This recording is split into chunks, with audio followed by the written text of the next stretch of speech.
Good morning, ladies and gentlemen, and welcome. My name is Khalil Jahshan. I'm Executive Director of Arab Center, Washington, and I would like to welcome you to this special program today, focusing on the elections, the November 3rd presidential elections. I'm honored to welcome you and particularly the audience. And as you know, the elections, the 2020 US elections, have been dubbed by both presidential candidates, as we heard from Mr. Trump actually just yesterday, as the most important election in the history of our country. As a matter of fact, it might be the most important, both in terms of substance and in terms of the participation of the public in these elections. And looking at one of the most recent surveys conducted by Pew Research Center, it shows that 83% of registered voters say that it really matters who wins. Out of that, 85% of Democrats say so, and 86% of Republicans, I believe that way too.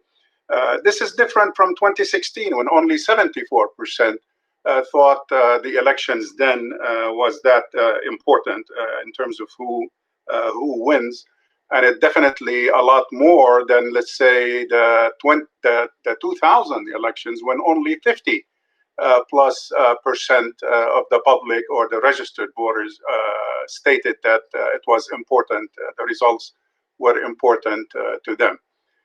We're about what now? 42 days, 15 hours, 25 minutes, and 11 seconds away from the election, and it looks like it's anticipated by experts that more than 2016, more than 139 million of us are going to be participating in this election. So it is a massive turnout, should that exceed that. Now, due to the restrictive logistics dictated by the COVID-19 pandemic, this year's conference, which is the 5th annual conference for the Arab Center Washington, has been essentially divided into 3 segments. Today's, of course, day 1.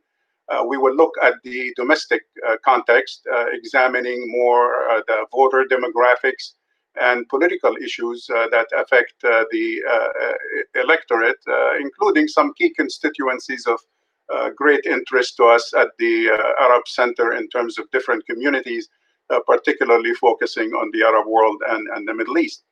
On day 2, which is Friday, September 25th, we will be looking at the more, let's say, global context of the U.S. elections. We'll be looking at U.S.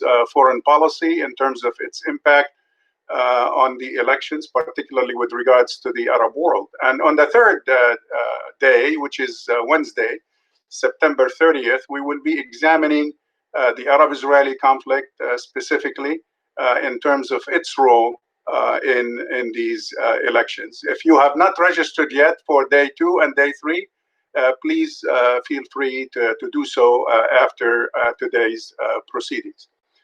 Ladies and gentlemen, we're very honored to have convened with us today a very distinguished group of experts on these issues, elections in general, and specifically in terms of the Middle East and its role in U.S. elections and how the elections are being shaped.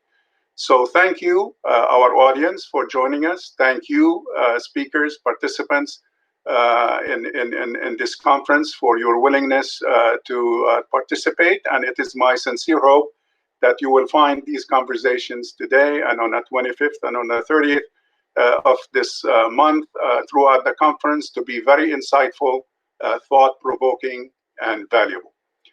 Before I introduce our keynote speaker to kind of set the pace for our discussion today, let me just say this in terms of, first of all, questions. Questions can be submitted. They are welcome. You're welcome to participate. You can submit your questions through the Q&A feature on your Zoom page, or by email to events@arabcenterdc.org, events@arabcenterdc.org. These questions will be conveyed to me, and I will be more than delighted to squeeze as many of them as possible and address them to our speakers. The conference hashtags on Twitter are hashtag Arab Center 2020 and Foreign Policy 2020. Please follow and join the conversation online. With that, it is my sincere pleasure to introduce this morning's keynote speaker, Khalil Kondik, who, as you could imagine, is extremely busy these days, and we really appreciate his willingness to join us today and shed some light on the elections from his perspective based on his rich experience in elections and that of his colleagues at the University of Virginia. Kyle is the managing editor of Sabato's Crystal Ball, an authoritative, nonpartisan newsletter on American campaigns and elections, published by the University of Virginia Center for Politics. Prior to this role, Kyle served as Director of Policy and Research for former Ohio Attorney General Richard Cordray, and has experience as a reporter and also as a political columnist. He is the author of Bellwether, a book on Ohio's presidential voting history, which was released in 2016. He is frequently cited expert on American politics and has appeared on various networks, including CNN, Fox News, MSNBC, PBS NewsHour, and Comedy Central's The Daily Show. Thank you, Carl, again for joining us today, and the floor is yours. We are anxious to hear what you have to say over the next 20 minutes. Great. Well, thanks for the kind introduction. Thanks for having me here today. Obviously, what I think is front of mind for everyone right now is the unfortunate passing of Supreme Court Justice Ruth Bader Ginsburg on Friday evening, and thinking about what sort of impact that might have on the election. And obviously, I don't have any really much new data to share on that because it just happened. And so to a certain extent, we're all kind of guessing as to what the effect might be. But I think it's useful to note, as Khalil did, the intense interest in this election so far, in that you see this in a lot of polls that voters are very enthusiastic about voting, very motivated to vote. Republicans are generally more motivated to vote affirmatively for Trump than Democrats are likely to vote affirmatively for Biden, but Democrats are very excited to vote against Donald Trump in this election. And we're all expecting that turnout should be relatively high. And if we were to reach something like 64 to 65% of those eligible, usually a presidential year recently has been more like 60%, something like 64 or 65% would set a modern record, the highest turnout in the 100 years since women got the right to vote. So that's a achievable number, I think, even though the pandemic has disrupted certain patterns. I do think the public really wants to participate, and many states have made it fairly easy to participate in terms of mail-in voting and early voting, et cetera. And the reason I bring all that up, obviously the turnout is very important, but I wonder if the effect of the Supreme Court opening is to gin up additional enthusiasm amongst voters. How much more enthusiasm can really be generated if the public's intensity was already white hot? And so that's what I kind of question. I kind of wonder if we will see that much of an effect. I do think it's possible that in some down ballot races, I think that the Brett Kavanaugh hearings maybe contributed to this in 2018, that red states might get more uniformly red, blue states might get more uniformly blue. And potentially that's helpful to Republicans in some Senate races, because a lot of the key Senate races are taking place in states that are more Republican than the nation as a whole. One senator who I do think is hurt by this, and I think who already was trailing, is Susan Collins of Maine, one of the few kind of less conservative members of the Republican Senate caucus. In our Crystal Ball newsletter, which we publish every week, usually multiple times a week this time of year, just this morning we moved Collins from toss-up to leans Democratic. We actually decided to do that prior to Ginsburg's passing, but in thinking about it over the weekend, we thought that this opening isn't all that helpful for her, given that Joe Biden's going to win her state. Collins needs crossover votes, and a Supreme Court opening will remind voters basically about the high kind of partisan stakes in this election. So anyway, the jury's kind of out on, obviously, on what might happen with the Supreme Court vacancy. The president, the Republicans seem intent to fill it either before or right after the election, before the new Congress takes office at the start of next year.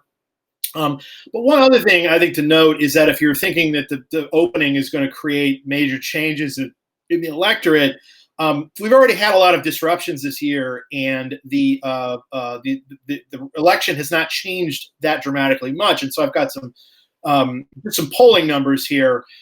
First of all, if you look at the two big U.S. polling averages, so Real Clear Politics and 538, which is Nate Silver's site. If you go to March 1st, that was right after Joe Biden won South Carolina, but right before he won Super Tuesday and kind of cemented himself as the the presumptive likely Democratic nominee. March 1st was also before the pandemic really started to play a major role in people's lives. At that time, that was probably about a couple of weeks away. So essentially pre-pandemic, the president's approval rating, it was -6, meaning that his disapproval rating was 6 points higher than his approval rating in the Real Clear Politics average. In 538, it was -9 net negative approval. So poor, but not incredibly poor. Now in Real Clear Politics, Trump's approval rating is -9 net. In 538, it's -9.5. So really very little change. If you look at how Biden and Trump were matched up head-to-head in national polls, remember this is before Biden was actually the nominee compared to now. On March 1st, Biden was up 5 points on Trump in Real Clear Politics. He was up 4 in 538. As of this morning, Biden was up 6 in Real Clear Politics and was up 7 in 538. So again, a few points worse, and those few points could really be the difference between Trump winning and Trump losing. So I'm not saying that the changes aren't important, but what I am saying is that the top line kind of important electoral numbers, president's approval rating, national polls, they really have not changed all that much. The president has maybe lost a couple of points from March 1st.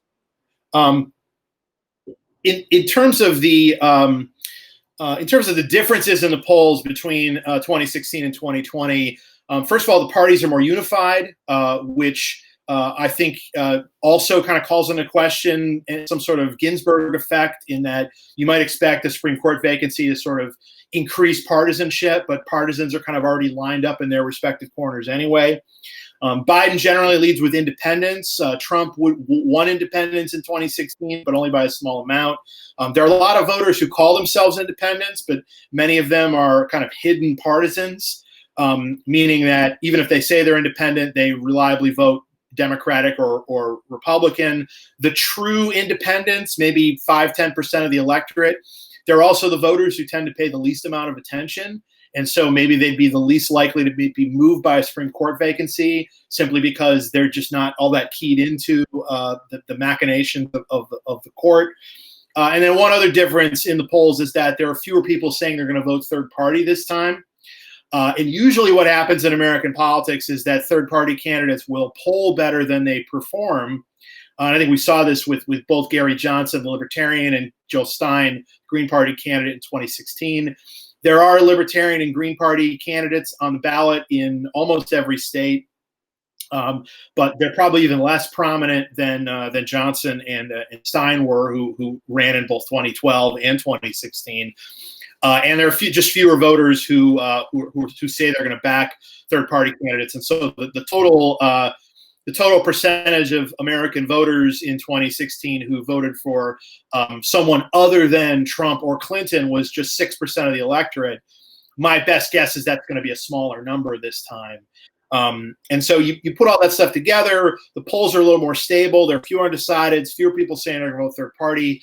I think that's probably better for the person who's got the lead, in this case, Joe Biden.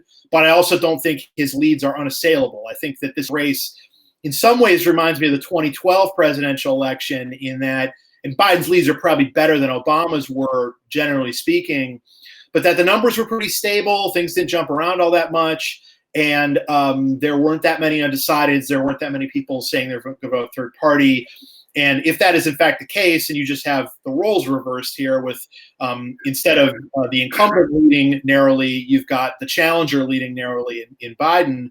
But Biden can hope that even if there are disruptions along the way, that his lead will endure just the way that Obama's did in 2012. So that would be the hope for him.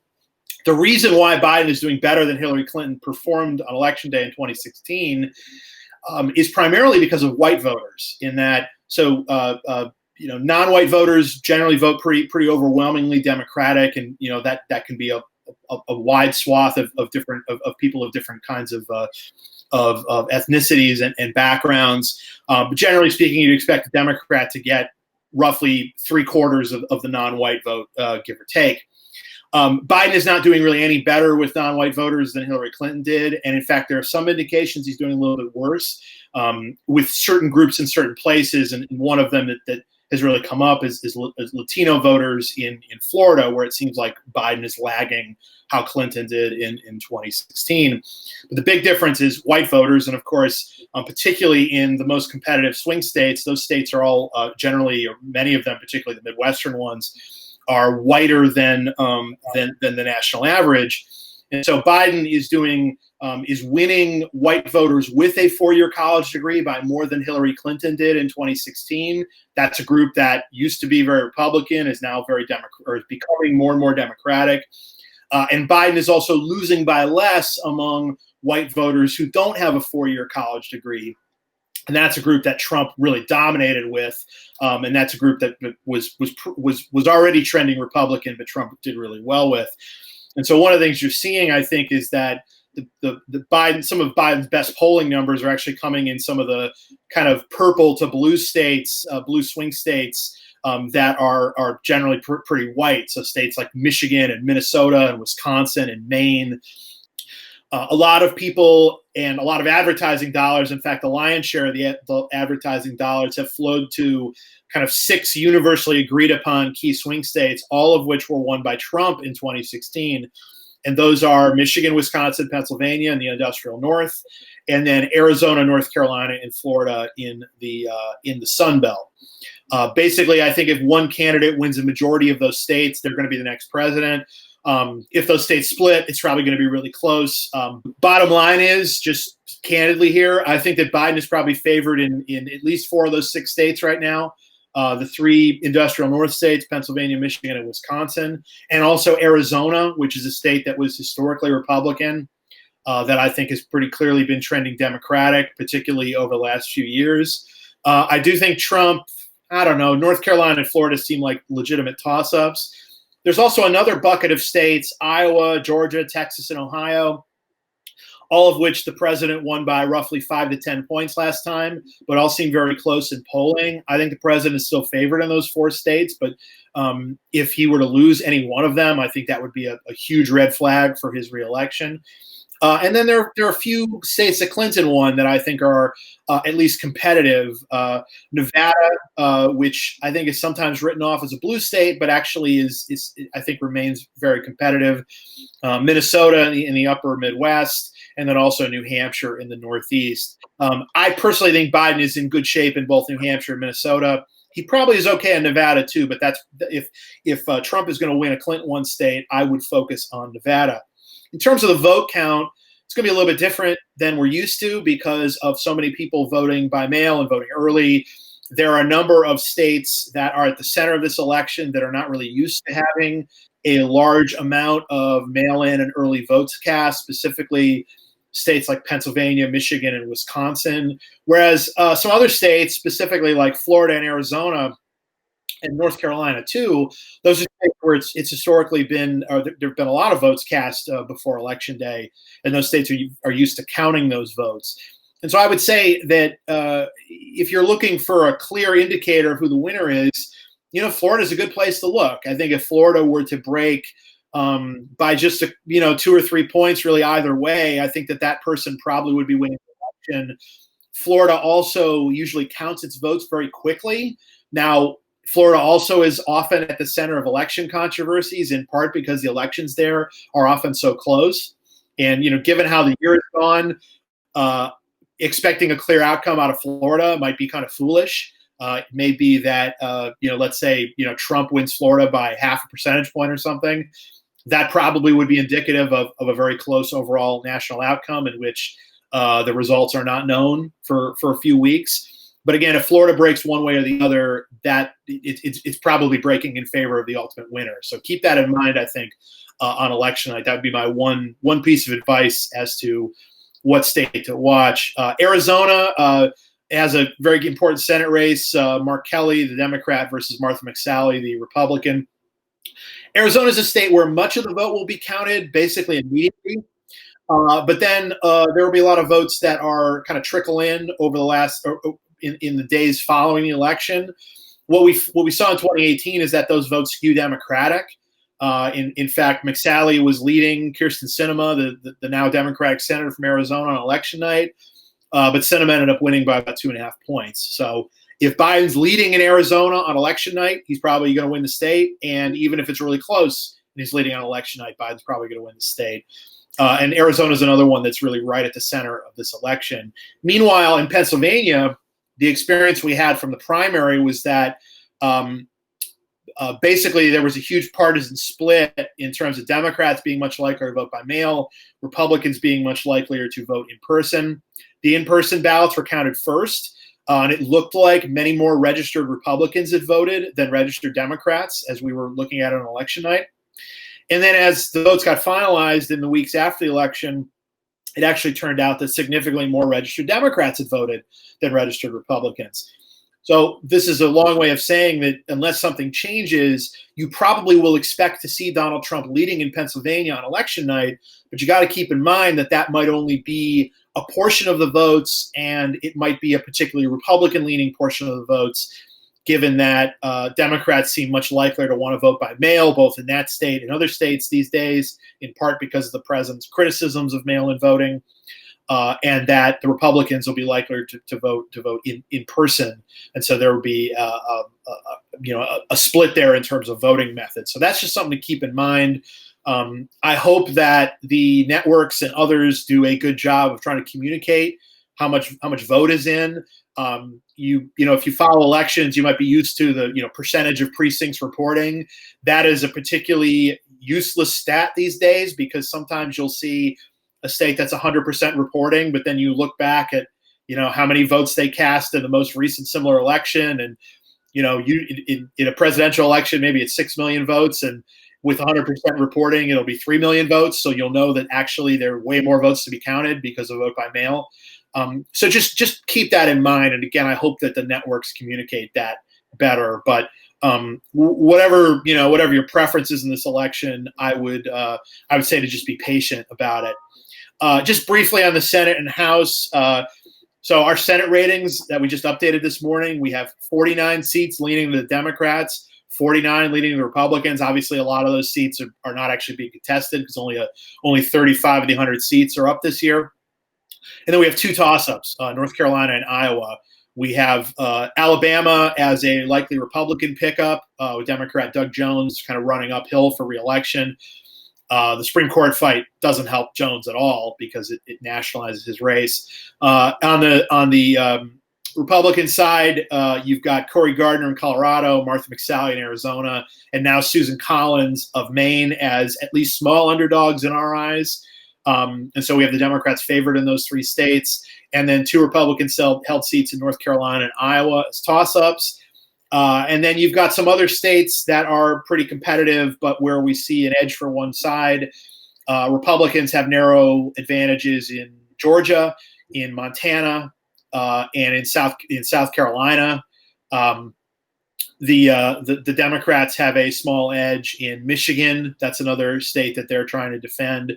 Bottom line is, I think I'd probably rather be the Democrats than the Republicans, if only because if you think of Biden as being at least a small favorite for president, which is probably where I am today, you might expect the Senate to kind of go the same way as the presidential race. But there's a world in which Biden wins the presidency but narrowly misses out on the Senate.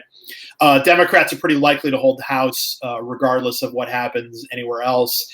And in fact, I think probably the Supreme Court fight in 2018 may have helped the Democrats pick up additional House seats because they were. It might have led to more of a backlash vote in some of these highly educated suburban areas where the Democrats have been gaining. And so it might be actually that the court fight is actually helpful to Democrats in the House. But again, they already have the majority, and it's 235 to 200 when the House is at full strength. So again, I don't think there's a ton of action in the House compared to the Senate and the presidential race. So with that, that's what I wanted to talk to you all about. Again, I'd say watch Florida, and as we see the reactions to Ginsburg. Again, I'm not trying to downplay the importance of what happened. Obviously, it's really important. I just can't sit here and tell you that it's going to change the trajectory of the election. Maybe it will, but I'm going to wait for evidence before determining that. Thank you, Kyle, very much for your excellent presentation. That was very informative and very helpful for our continuing discussions on the election, trying to understand all the complexities involved. I have a series of questions, but for the sake of time, I'm going to kind of gather them in two clusters real quick. Sure. One pertains to the Electoral College. Are we going to see, from your perspective, the Electoral College play the same role it did in 2016? Well, look, I think it's an open question. I mean, again, I think because the president was able to do a little bit better in the crucial swing states than he did nationally last time, you might expect that same trend to continue. And in fact, it seems likely to be the case. I mean, I find it very hard to imagine Trump winning the popular vote, whereas I don't find it that hard to imagine him winning the Electoral College. Maybe that's just because, we're always thinking about the last election when we're handicapping the one to come. But I do think that, Biden's margins in some of the big blue states might be better than they were for Clinton in 2016. Biden's also going to do better almost assuredly in Texas, which is obviously the second largest state. And one that is historically pretty Republican, at least in recent last few decades. So that should sort of pad Biden's popular vote lead, and then it's just a question of how the swing states vote. But yeah, I mean, again, whatever the decisive state in the Electoral College is, if you order them from most Democratic to most Republican, and the one that is, the right at 270, last time that was Wisconsin, and Wisconsin voted about 3 points to the right of the nation. I think we probably should operate on the assumption that that most crucial state is also going to be right of the nation this time as well. The next series of questions pertain to your reference to a October surprise. You refer to a couple of possibilities there. What, in your judgment, might be really a surprise that might have a serious impact on the elections on a last-minute basis? Well, look, again, I mean, I think we just had one with the passing of Justice Ginsburg. As for part of what a surprise is that you don't see it coming in advance. Now, I will say that it seems like Senate Republicans are going to release some sort of a report on Hunter Biden's business dealings in Ukraine. That might come out this week. I just read this morning. I don't necessarily know how much that matters, but it is something that's going to get coverage. There is a report going on, the so-called Durham report, about potentially illegal conduct in sort of the Russia collusion investigation.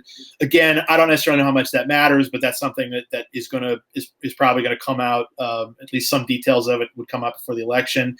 You never know what sort of disruptions might be going on in other countries that might have some impact on the United States. The trajectory of a coronavirus vaccine, that may matter too. The president will not be shy about touting any sort of shred of progress as some sort of huge breakthrough. Now, again, whether people believe him or not, I don't know, but that's something to consider. But again, I say all these things, and again, there have been so many other developments throughout this presidency and throughout this year in particular, and they haven't changed the fundamental aspects of the race all that much. Again, the president's approval rating doesn't change all that much. Biden's national lead doesn't change all that much. Again, I think Biden is doing better than he was on March 1st, but some of that I think is just consolidation of the Democratic base because he wasn't the nominee on March 1st. So again, it's like a fire hose of news, but it doesn't necessarily seem to move the numbers that significantly. Thank you, Kyle, very much. We appreciate your time with us today. Appreciate all the information that you gave us today, and we look forward to working with you again in the future.